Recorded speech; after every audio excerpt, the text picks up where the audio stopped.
this week at Chelsea as we delve into all things Chelsea over the last week or so. As ever, please like the video.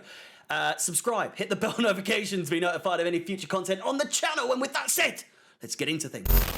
We began the week with news that, whilst alarming to some, not surprising to most, an agenda against Chelsea begins once more as Chelsea is subjected to ongoing investigations surrounding transfers made back in 2013. Yes, you heard that right. 10 years ago. Over 10 years, in fact. Specifically, the transfers in question surround that of Willian and Samuel Eto'o, of which we purchased from Russian side Anzhi Makachkala. I've tried this 3 times now. Anzhi Makachkala. However you say it, we move. According to reports, it's alleged that separate payments were made to Russian entities outside of the official transfer fees. Now, how this has come about is actually via the club itself. Bowley & Co. were made to do their due diligence when acquiring the club back in 2022, where they would find irregularities in payments and would then go on to alert the Premier League, the FA and UEFA and so on. Whilst reporting their findings, the club maintains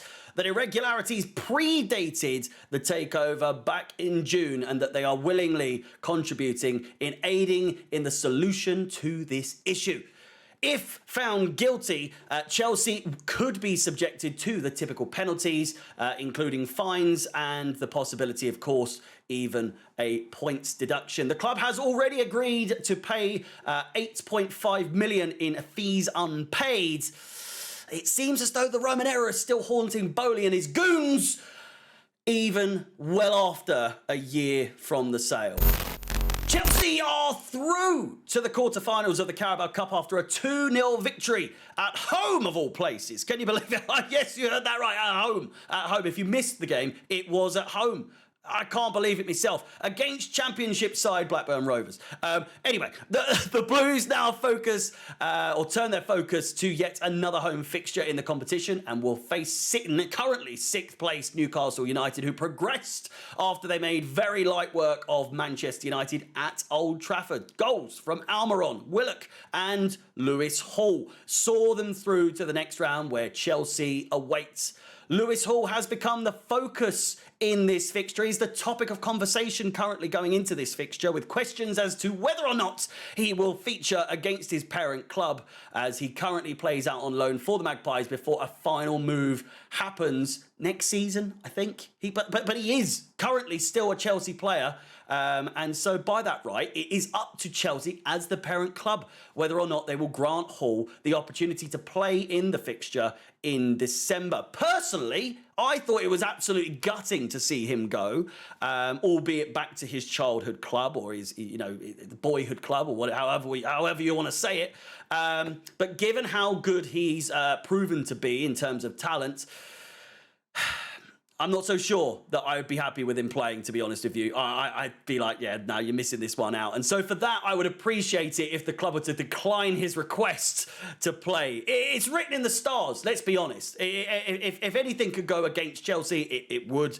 And so for that, it's written in the stars that he scores should he be made available. What do you think? Let me know in the comments down below. Should he be allowed to play, or should we let him play? Up next, and another topic that seems to be popping up at least once a month, and that surrounds Reece James. The Chelsea skipper has been linked with Real Madrid on several occasions now, with the Spanish side anything but secretive about their feelings towards the English fullback. In previous months, we've seen numbers as low as £40 million waved around, which, let's be honest, as much as of an insult that is to Chelsea, it's even more of an insult to the player of which they are trying to acquire in Reece James himself. Easily one of the best defenders in the world right now, even with his injury concerns.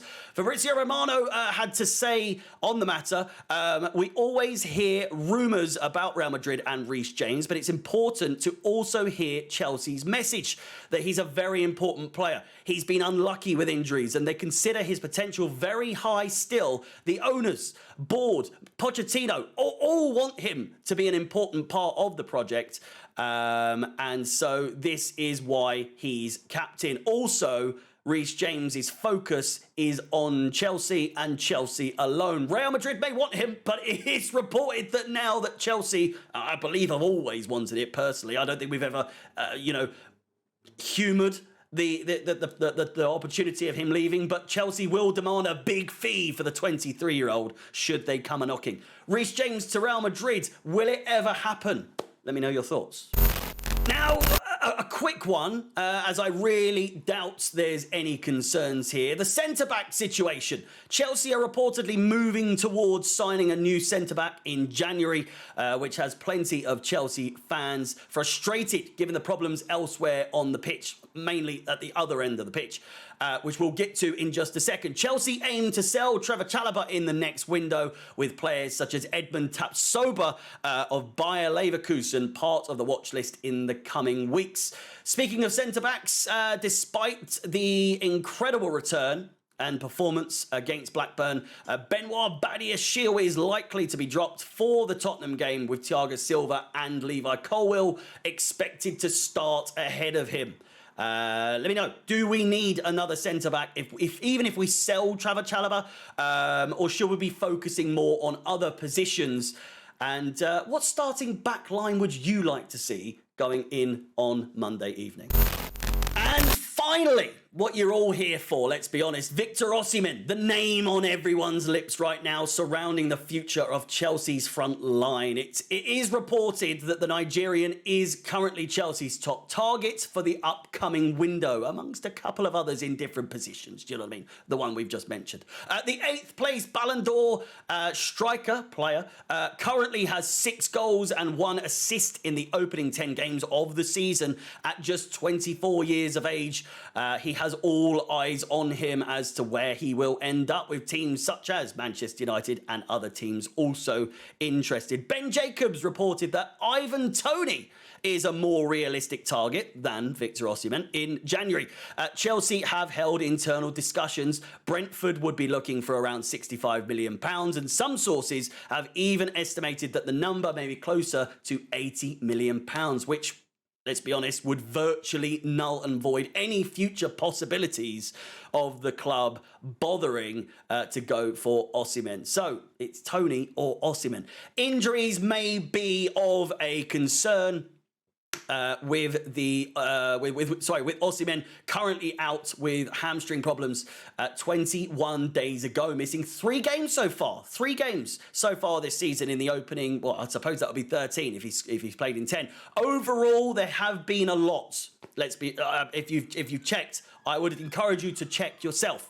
But with a variety of injuries over his career so far, from shoulder to hamstring and also calf, in total, he has been out for 550 days, ranging from the 16-17 season to today, where he is currently out injured. He's missed a total of at least 74 games in his career due to injury so far, with his injury spell of 178 days, his longest injury spell in one go. His injury spell of 178 days back in the 16-17 season, unknown as to how many games were missed in that time frame.